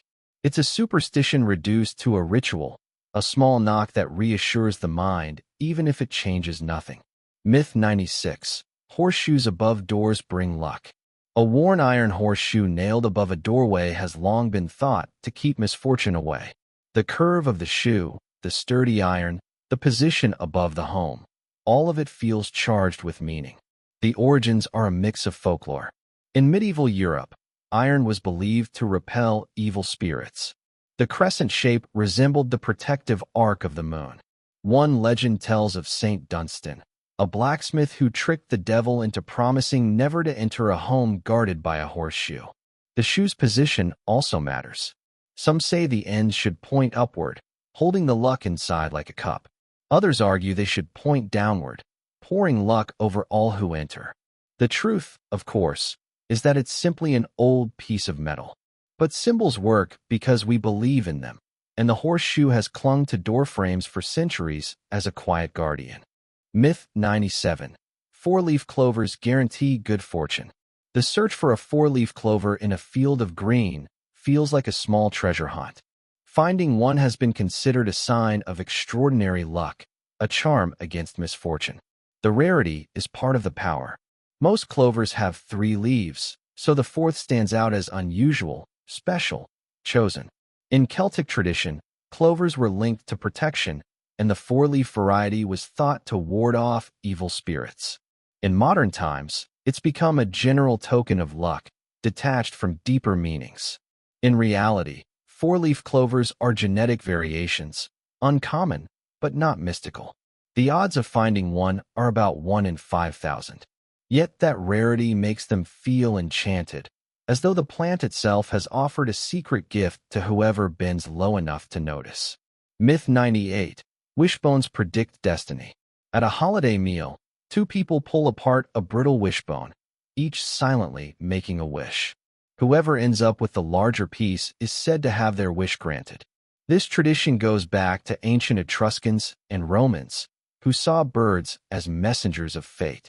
The furcula, the wishbone, was believed to hold power, and snapping it was a way to claim fortune for oneself. As the custom traveled through Europe and into America, it became a playful ritual at the dinner table. The truth, of course, is that bone fragments have no say in the future. Yet the ritual feels comforting because it transforms randomness into meaning. The crack of the bone, the suspense of who wins, it gives form to hope, making it feel briefly tangible. Myth 99. Shooting stars grant wishes. A streak of light across the night sky is so rare, so fleeting, that it feels like the universe is drawing a line just for you. For centuries, people have whispered a wish to a falling star. The Greeks believed the gods occasionally looked down at the earth, and stars slipped through the heavens in their gaze. Others saw the flash as the souls of the departed, or messages between worlds. The rarity of meteors made them perfect vessels for human longing. In truth, a shooting star is a pebble of cosmic dust, burning as it enters Earth's atmosphere. But the knowledge doesn't lessen the awe. When something so brief and beautiful appears overhead, the human instinct is to seize the moment with a wish, because what else could you do with such a fleeting miracle? Myth 100. Rain on your wedding day means good luck. A sudden drizzle on a bride's veil or groom's shoulders has often been spun as a blessing. Rain, people say, means good fortune, fertility, and a lasting bond. The idea may have roots in agricultural societies, where rain meant crops, survival, and prosperity. In Hindu tradition, rain on a wedding is sometimes seen as a sign of a strong marriage. Yet in other contexts, rain is seen as inconvenient, even unlucky, dampening celebration. The truth is simpler. Weather is indifferent to human vows, but weaving meaning into it helps. To call rain lucky is to soothe disappointment, to turn unpredictability into promise. It shows the human gift of reframing, of finding symbols where none exist. Myth 101. Eating late at night makes you gain weight. There's a long-standing belief that food eaten after dark somehow transforms into fat more quickly. It's an idea so widespread that many people set invisible cutoff times for meals, refusing snacks after 8 or 9 p.m. But weight gain is about overall calorie balance, not the hour on the clock. The body doesn't suddenly change its metabolism when the sun sets. What does happen is behavioral. Late-night eating often involves high-calorie, low-nutrition snacks, chips, sweets, fast food. Combine that with tiredness, which weakens self-control, and weight gain becomes more likely. The myth persists because people notice patterns without considering the context. Midnight pizza leaves more of a mark than a balanced dinner, so the blame shifts to time. The truth is, calories don't own wristwatches. What matters most is quality, quantity, and consistency. Myth 102. Carbs are inherently bad for you. Carbohydrates have been demonized in recent years, painted as the enemy of weight loss and health. From fad diets to glossy magazines, cut the carbs became a mantra. Yet carbs are the body's primary source of energy, fueling both muscles and the brain. Whole grains, fruits, legumes, and vegetables are all rich in carbohydrates and provide essential fiber, vitamins, and minerals. The problem lies not with carbs themselves, but with refined and heavily processed ones. White bread, sugary cereals, pastries. These spike blood sugar quickly, leaving energy crashes behind. When the myth says carbs are bad, it's an oversimplification. The truth is, carbs are as varied as the foods that contain them. Some nourish deeply, others just pass through with little benefit. Myth 103. Eggs raise cholesterol and are bad for the heart. For decades, eggs were vilified, with yolks especially feared for their cholesterol content. Breakfast tables shifted to egg whites, cereals, and low-fat options. But more recent research has revealed a more nuanced truth. While eggs do contain cholesterol, dietary cholesterol doesn't have the same direct effect on blood cholesterol that once was assumed. For most people, moderate egg consumption does not increase heart disease risk. In fact, eggs provide high-quality protein, choline for brain health, and many essential nutrients. The myth clings on because the connection between cholesterol and heart disease feels straightforward. Too much cholesterol in food equals too much in the blood. But the body is more complex, regulating cholesterol levels internally. Eggs, once shunned, now stand redeemed. Myth 104. Natural sugar is always healthier than refined sugar. Honey, agave syrup, coconut sugar, these natural sweeteners are often marketed as wholesome alternatives to white sugar. Many believe that because they're less processed, they're fundamentally better for you. But to the body, sugar is sugar. Whether it comes from honey or table sugar, it breaks down into glucose and fructose. The difference lies only in trace nutrients or flavor. Overconsumption of any sugar still stresses metabolism and increases risk of weight gain, diabetes, and dental issues. The myth grew because natural carries a halo. It feels safer, purer, gentler. Yet moderation remains the truth. A spoonful of honey may soothe the throat, but it doesn't earn a free pass compared to a spoonful of white sugar. Myth 105. Spicy food causes stomach ulcers. For generations, fiery meals have been blamed for ulcers, with warnings to avoid chili, curry, or hot peppers. People imagine burning spice, leaving burns behind. But the real culprit behind most ulcers is a bacterium called Helicobacter pylori, or, in some cases, long-term use of painkillers like aspirin. Spicy foods may irritate existing ulcers, increasing discomfort, but they don't create them. The myth persisted because of the immediate burn of spice, a sensation easily linked to the idea of damage. But the truth is, your stomach is far more resilient than that. Spices may tingle, but they don't bore holes. Myth 106. Milk is essential for strong bones. Drink your milk for strong bones is advice repeated in households, schools, and advertisements for decades. Dairy has long been championed as the only path to bone health. While milk is indeed rich in calcium and vitamin D, when fortified, it's not the only source. Leafy greens, fortified plant milks, almonds, tofu, and even sunlight provide the same building blocks. Populations with little dairy consumption often maintain strong bone health through varied diets. The myth owes its power to marketing campaigns from the 20th century, which tied milk to health and growth. The truth is, milk is one option among many. Bones need nutrients, movement, and balance, not just a glass of dairy. Myth 107. Fresh vegetables are always more nutritious than frozen ones. Standing in the grocery aisle, many assume frozen vegetables are second-rate compared to fresh. The bright image of crisp produce makes frozen bags look like compromises.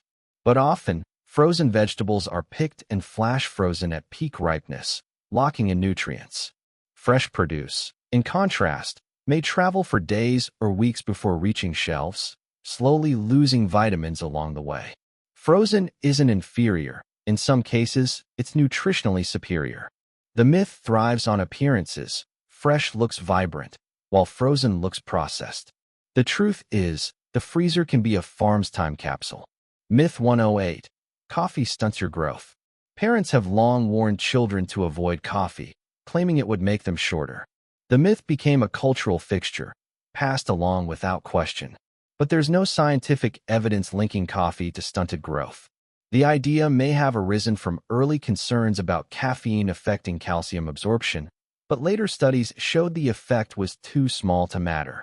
Growth is determined by genetics, nutrition, and hormones, not your morning brew. The truth is, coffee affects sleep, jitters, and energy, but not your height. The myth endures because warnings about children drinking coffee needed a scary consequence, and stunted growth was easy to imagine. Myth 109: eating fat makes you fat. For years, low-fat dominated grocery store labels, and fat itself was seen as the enemy of health. The simple logic seemed airtight. Fat in food equals fat on the body. But dietary fat is essential. It supports hormone production, brain function, and vitamin absorption. What matters is the type of fat. Unsaturated fats from olive oil, nuts, fish, and avocados are protective, while trans fats and excessive saturated fats are harmful. Weight gain, once again, comes down to calorie balance, not fat alone. The myth was fueled by decades of oversimplified dietary advice. The truth is, fat isn't the villain. It's an essential ally when chosen wisely. Myth 110: superfoods are miracle cures. Kale, chia seeds, acai berries. Every few years, a new superfood is crowned, promising extraordinary health benefits. Marketing turns these foods into magic bullets, with claims of detox, disease prevention, even longevity. But no single food carries such power. Health is built on variety, balance, and overall patterns. While these foods are often rich in nutrients, their effects are modest unless combined with an overall healthy lifestyle. The myth thrives because humans love shortcuts, the idea that one smoothie ingredient can erase years of habits. But the truth is, the ordinary mix of fruits, vegetables, whole grains, and proteins does far more than any one superfood. Myth 111: cracking your knuckles causes arthritis. The sound of knuckles cracking often earns disapproving looks.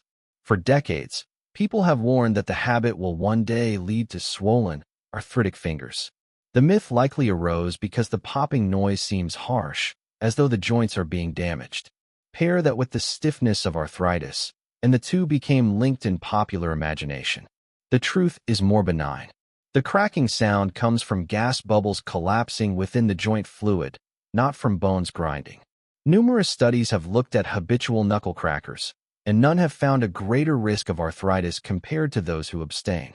One doctor, Donald Unger, even cracked the knuckles of his left hand daily for 60 years while leaving his right untouched, publishing the results humorously in a medical journal. No difference at all. The habit might annoy those around you, but arthritis isn't waiting on the other side of the pop.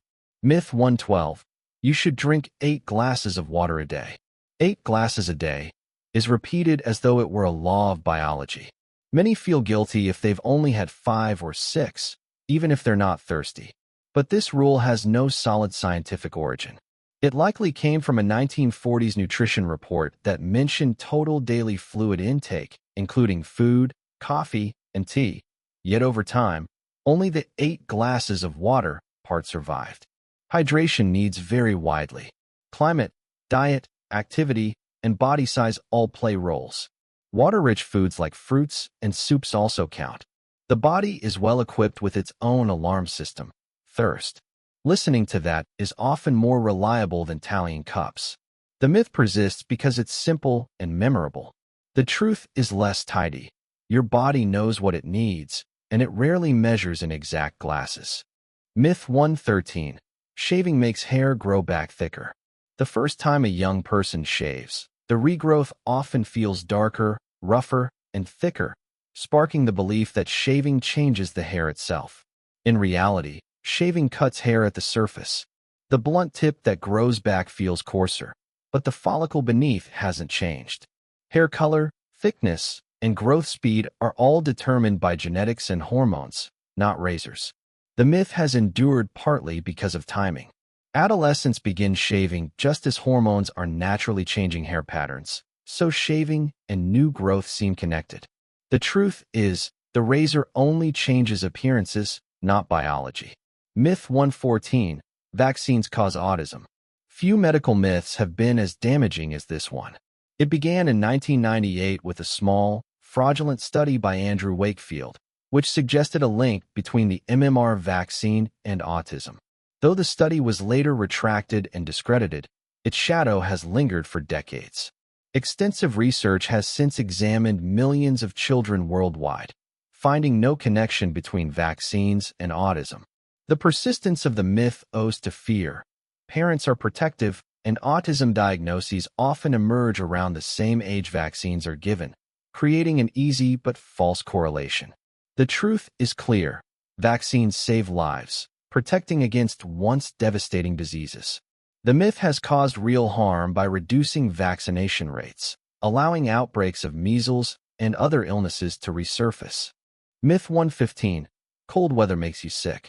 Parents often warn children to bundle up, believing that stepping outside without a hat will invite colds. The image of shivering leading to sneezing has become ingrained in culture. But colds are caused by viruses, not temperature. The confusion arises because colds spread more in winter, when people crowd indoors and ventilation is poor. Dry air also weakens nasal defenses, making infection easier. Being cold doesn't cause illness directly. That said, stress on the body, including prolonged exposure to cold, may weaken immunity slightly, making infections harder to fight. Still, the key player is the virus, not the thermometer. Myth 116. Sugar makes children hyperactive. At birthday parties and holidays, parents often brace themselves. The sugar rush. Cakes and candies are assumed to send children into uncontrollable frenzies. But decades of studies have failed to show a connection between sugar intake and hyperactivity. Double-blind trials, where neither parents nor children knew whether sugar was consumed, found no difference in behavior. So why does the myth endure? Expectation. When parents believe sugar causes hyperactivity, they notice excitement more. And of course, parties themselves are stimulating. Friends, games, music, far more than the frosting. The truth is, sugar may fuel energy, but it doesn't switch personalities. Myth 117. You only use 10% of your brain. This myth paints the human brain as a largely untapped reservoir, suggesting hidden powers waiting to be unlocked. Movies and books have played on the idea, promising superintelligence if only we could access the rest. But brain imaging shows activity across the entire brain, even during simple tasks. Damage to any region can impair function, proving no part lies dormant. The myth is attractive because it flatters us. It whispers that we are capable of far more than we realize, that genius or psychic ability sits just out of reach. The truth is, our brains are already astonishingly active and efficient, using 100% of capacity over the course of daily life. Myth 118. Antibiotics cure viral infections. It's common for people to seek antibiotics for colds or flu, assuming they fight any infection. Doctors often face pressure to prescribe, even when unnecessary. But antibiotics only target bacteria, not viruses. Using them against viral illnesses does nothing for recovery and contributes to a dangerous problem: antibiotic resistance. The myth persists because antibiotics do help in many illnesses, and when people recover after taking them for a virus, they assume the pill worked. In reality, the body healed on its own. The truth is, antibiotics are powerful tools, but only when used for the right enemy. Myth 119. Detox diets cleanse the body. Juice cleanses, herbal teas, and special regimens promise to flush toxins from the body, offering purity and renewal. The word detox carries an almost magical promise. But the body already has sophisticated detox systems: the liver, kidneys, lungs, and skin. These organs work constantly to eliminate waste. Juice diets may reduce calorie intake, but they don't pull toxins out more effectively. The myth flourishes because people crave reset buttons. After indulgence, the idea of cleansing feels comforting. The truth is less glamorous. Health comes from balanced habits over time, not quick fixes. Myth 120. Medical masks don't protect you. At the start of the COVID-19 pandemic, confusion swirled. Some believed masks were useless, letting viruses slip through. Others thought only specialized respirators mattered. The reality is that masks, even simple ones, reduce the spread of respiratory droplets, the main vehicle of viruses. They don't create an impenetrable wall, but they lower the risk significantly, especially when combined with distancing and ventilation. The myth thrived in uncertainty, as mixed messages circulated early on. Over time, evidence clarified the truth. Masks aren't perfect, but they are protective. In public health, even partial barriers make a major difference. Myth 121. The ocean is blue because it reflects the sky. It's a simple explanation most of us learn as children. The sea is blue because it mirrors the heavens above. The image makes sense, a clear blue sky, a blue sea beneath. But the truth is subtler. Water itself absorbs colors of light, especially the red end of the spectrum. What remains and scatters back to our eyes is blue. That's why oceans appear blue even on cloudy days, and why deep water looks bluer than shallow pools. The myth persists because reflection is easy to imagine. But the real explanation reminds us that water is not just a mirror. It has its own voice and color, written in the physics of light. Myth 122. The ocean's deepest point has been fully explored. The Mariana Trench, nearly 7 miles deep, is often thought of as a conquered frontier. We picture submarines descending, cameras capturing every hidden detail. But in truth, we've only glimpsed fragments. The vast majority of the trench remains unseen, and even fewer regions of the deep ocean floor have been studied closely. In fact, more humans have walked on the moon than visited the trench's floor. The myth survives because we assume exploration has finished. Maps, documentaries, and news stories create the illusion of completeness.